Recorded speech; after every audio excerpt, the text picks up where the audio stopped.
Hi Diana, my name's Greg. I'm from LittleRedlionB and I would love to welcome you today to have a chat about NFTs. And I hear you're part of the Family NFT project, is that right? Yeah, I'm Diana and I'm married to Luke and we have 3 children, and my husband started a while ago a Twitter channel called Family NFTs, and yeah, he pursued us all to make NFTs, so that's how it started. Okay, and so what made you stumble upon NFTs? Why NFTs in the first place? Well, my husband was the one who was interested in cryptocurrency, crypto markets. I didn't understand anything about that. Okay. But he was always looking for a way to provide for his family. We all have diagnoses like ADHD, autism. Some of our kids have autism. Yep. And so financially, I try, due to my ADHD, I felt like I failed building a career, and I didn't understand why I couldn't function normally at a job. And I was so tired at the end of the day that I decided, at least then when I have to choose where my energy goes, it will go to my children. But so we lost one income. And yeah, it became a bit difficult, always having to think, where will I spend my money to? And we would also live on a small island where everything is expensive, and we have children with special needs, so they sometimes need extra things, like someone who helps them with their homework, or someone who will educate them in some stuff or therapies, besides the regular therapies. So my husband is always looking for means to support his family. Sure. And since we all are quite creative, I always used to draw, and my children like to draw. So yeah, when he stumbled upon the NFTs, he was like, yeah, that's something that we could do all as a family. Oh, that's beautiful. Yeah, I think from my experience with NFTs, it looks like that. It seems to be a nice recipe for a lot of people who are looking for a new creative outlet and a new way of sort of getting art out there that could sell as well. Also, for our kids, it was very important that they felt that they were good at something, because especially in school they were having troubles because of their diagnosis. And they have a low self-esteem, and also I had a low self-esteem because of my ADHD. So it was also good to enter a community where everyone is so uplifting, and everyone appreciate their talents, and it made us feel good about ourselves too. And especially our daughter, who was really having a difficult time last year, she even managed to sell enough NFTs to buy a drawing tablet. So yeah, that helped her it gave her a feeling of accomplishment. Oh, because that's so good. She wasn't doing well in school, and she said, I have no talents. And I said, no, you have talents. You're an artist, so you can draw beautifully, and you have very creative ideas. So yeah. Oh, that's amazing. Oh, congratulations. That's so good. So, and whereabouts in the world do you live? We live in Curaçao.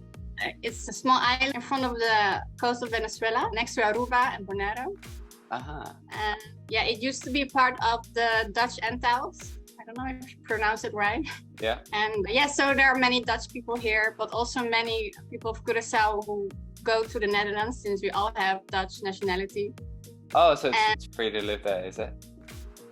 Well, no, well, people from here can freely go to the Netherlands and live there. For Dutch people coming here, it's a bit more difficult, but if you compare to the other nationalities, we can come here quite easily. Yeah, okay. That's good. And why that island, or why that country? Yeah, well, I think I made an impulsive decision due to our ADHD. We used to live in Rotterdam, the second biggest city of the Netherlands. And we used to live there in the downtown, in a very small apartment. And we outgrew that apartment, because at the time we had 3 children, and we were like in 70-meter square apartments, very small. Yeah. And we couldn't live there anymore. And someday we got an offer on a house, we sold it, but we couldn't stay in the city anymore because the city was becoming too expensive. So for us to buy or rent a bit larger wasn't affordable. So we had to leave Rotterdam, but we were like, okay, where will we go then? Because I love the Netherlands, but I don't like the suburbs in the Netherlands. Yeah. Because they're very quiet and are not as spontaneous. If you want to see someone, you have to wait 6 weeks before you can make an appointment to meet your friends. Yeah. And me as a half Italian, I was like, no, I'm going to suffer in the suburbs. We were looking around, and then at the meantime, my husband got an offer for a job here at Curaçao. And then, yeah, we talked about it, and we said, well, just, accept the offer and maybe look where it will take us. We're not even convinced that he will get the job. But then he got the job, and he was like, okay. So then we're moving to Curaçao, and we'd never been here on the island before. So that's amazing. But is it a nice place to live? It's beautiful. It has very nice beaches. Like we have 30 or more beaches with like very blue, clear waters, and we have almost everyday nice weather. Yeah. But it's a small island, and it's not a perfect place to live. Or everywhere you go, there are problems everywhere. So there are also problems to the south, of course. Yeah. Yeah, but the one thing is it's small. So my kids sometimes are bored. They are like, get to the beach. I'm bored with the beach. Yeah. But there's nothing much else to do besides the beach. Yeah, I understand. Yeah, that's interesting. I always find it really fascinating to hear stories of how families have moved to different places around the world. We love Germany. I have family. My parents used to live both in Germany, both separated, but they both moved to Germany. Okay. Yeah.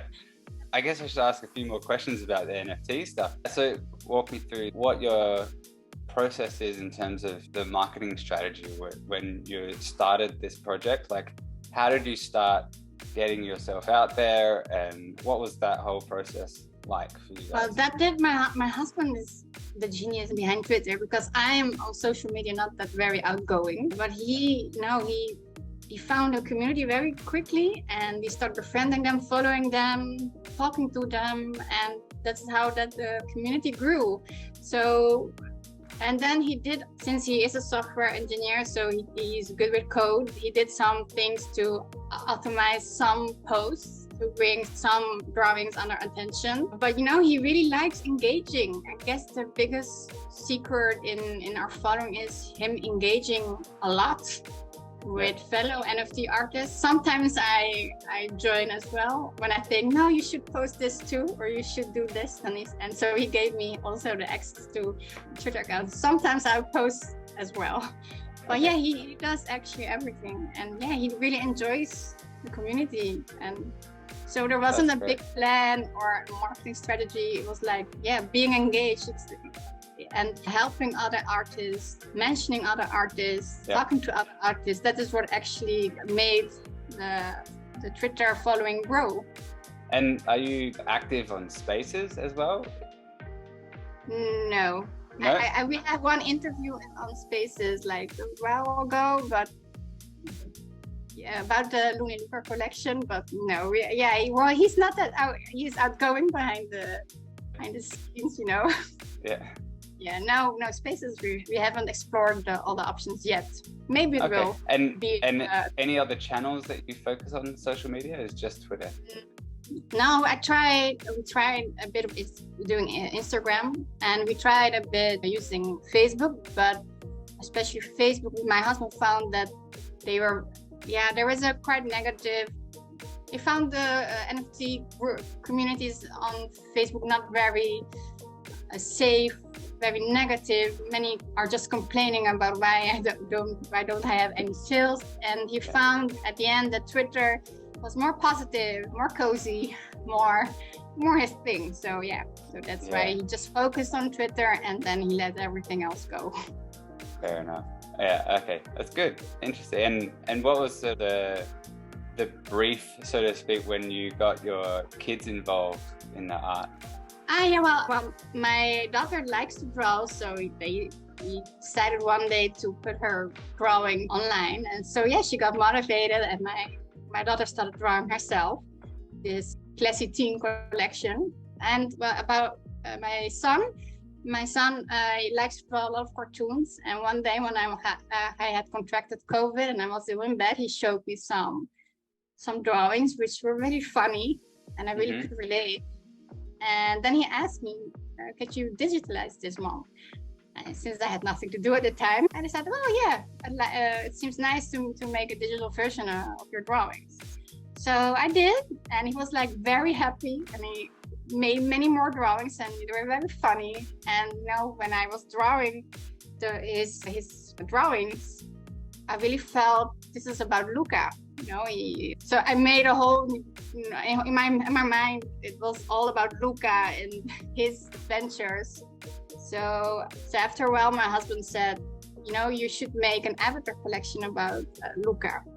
And at that time, I still had a job, and I wasn't sure, you know, I wasn't sure if this whole NFT thing was worth the trouble of putting so much time and energy in it. But then in December, I had to quit my job, and I had nothing to do, and I was in a bit of a burnout, as you say, and I said, okay, well, I like to draw, so let's try it. And when I started, yeah, it was really nice. It was a collaboration between Luca and me, and everything what I drew was inspired on him, and he also helped me a lot of times saying, no, this should be done better, or no, I don't like this, you should change that. So he was very much involved in creating the avatar collection as well, as my husband was, as my daughters were, and in the end it became a whole family project. And I drew everything by hand on my tablet with Procreate, and my husband then made a tool, and then so everything can get assembled in all many different ways. Yeah.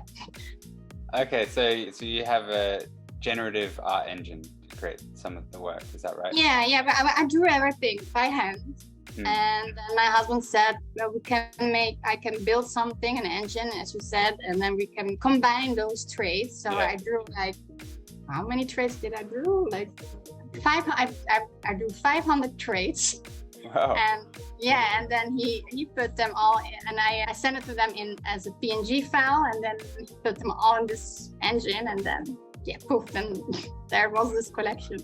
Wow. That's amazing. Yeah, that's so cool. Yeah, we've just gone through that process ourselves, actually, and trying to understand how the generative art code works, and then also setting up the smart contract for it. And my husband did all that too. Yeah, I don't know anything about that. I just did the drawings. And yeah, it's quite an interesting exercise to do. I mean, I'm not a developer myself, but just to go through all of that to learn about it. But it also makes me think like NFTs in a grander scheme of things it's such an exciting technology, but I think we're still a little while away for like the masses to really understand and grasp like what NFTs. Yeah, my husband feels exactly the same. He says me a lot of times, just like this, you know. He really loves the technology. He really sees a future in it. So actually, we just sold out on our free mint phase of our NFT. Oh wow! So we were very excited. We are thinking of making. Well, actually, Luc is thinking that I should make a free mint as well. So we are brainstorming about that too. So we've got a few phases. So the free mint phase, and then now the tiers up in price. But we've found so far, as soon as the free mint's gone, it's a bit slower to get people to invest the very cheap amount that the artwork's worth. So it's a challenge now we've got to figure out, okay, we're still getting a lot of people to our site, but like, how do we convert them in a better way? Especially now, we've seen also a drop in sales. So yeah, sometimes it's a bit demotivating, but in the end, we are not only doing it for the money, you know, we are doing it. Course. We are creative. It's an outlet, and we love the community, and we believe in it. So even if it doesn't sell at the moment, exactly. If we put our love and faith in it, maybe one day. I feel the same way. We do feel that lots of people are in it for just quick money. And we are really in it because we are creative, and we are artists, and you know, it's a way to show your art to the world and to make some money. Yeah, exactly. And I definitely see the future for NFTs. And I mean, we've been in the NFT community for, I guess, about 6 months or so now. And I started a weekly Twitter space, and we've done 30 episodes now, and just about community building and social strategies. And the intention is just to, you know, connect with other people. And if people have questions about how to do this or that, then myself and my co-host, try to help out and guide them in the right direction, or we just explore different NFT topics. And every week is quite different. And we feel the community is really the thing that makes it really fun, you know? It's true, yeah, it is. Likewise, people, you know, are also creative, and also, yes, we've met great people, also other child artists and their families. Yeah. But we have, I think that is what makes it all, you know, really nice. And just, even though the crypto market is a bit, you know, down now, we keep hanging in there because we love the community so much. Yeah, I agree. I think that's the biggest part. I've never seen an online community quite like the NFTs community. No, but you know, I've been on social media, you know, a long time. But yeah, they're always uplifting, positive, helping each other. I really, I don't know what it is, but I really love it. Yeah. And actually, I wonder if it will last once the masses enter NFTs. You know, because we might get saturated, but we'll find out. Yeah. But either way, I think it's a really fascinating space to be in. So I'm quite excited about it. I definitely see the future in it. But I did want to ask. So you have a feature on your website that connects people's Twitter and their collection to your website. Can you explain a little bit more about that and why you decided to do that? Well, my husband felt, you know, since we have met a lot of people in the Twitter space that, you know, were so helpful and sharing our work, that he thought, well, that is just what the whole community is all about, is sharing and helping and uplifting each other, you know, other artists and other families in equal positions. So he felt since he is a developer, he felt, well, for me, it's an easy thing. I can develop something on my website, which will enable to share other collections that we support. So he wanted to do something back for the community that had helped us a lot already by sharing and talking about it. So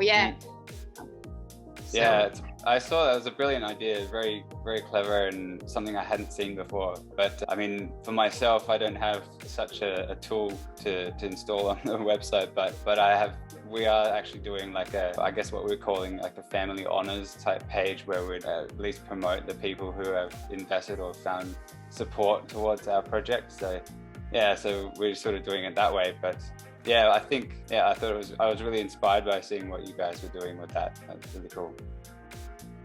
Yeah, well, he's a developer, so you know, lucky. But now, he really felt, and I also really felt like this is what the community is about. So if we can help other artists, you know, we like to support, also other people who create and are creative minds, and also people who are also have neurodiversity. And we can support. We can do much. You know, we don't have a lot of money, so if I could, I would buy all their NFTs. We can do that, obviously. But we can share their work and get them out there. Of course. Of course. That's really, really good. Well, I think I'm almost at the end of the Zoom time limit, so I'm gonna have to say thank you so much for meeting with me tonight, and it's really been an honor to learn who you are and your husband, what your family do. It was a lot of fun. It was a lot of fun, and so I really hope that we can stay connected, and I follow your journey on Twitter already, but I look forward to being a little closer to the Family NFT moving forward. So I really appreciate it. Thank you. Yes, thank you for the interview, for the space. Yeah, you're welcome. Well, good luck with your collections, and I look forward to following you as well. Well, thank you so much, and all the best to your kids as well. Keep creating. Thank you. If you need any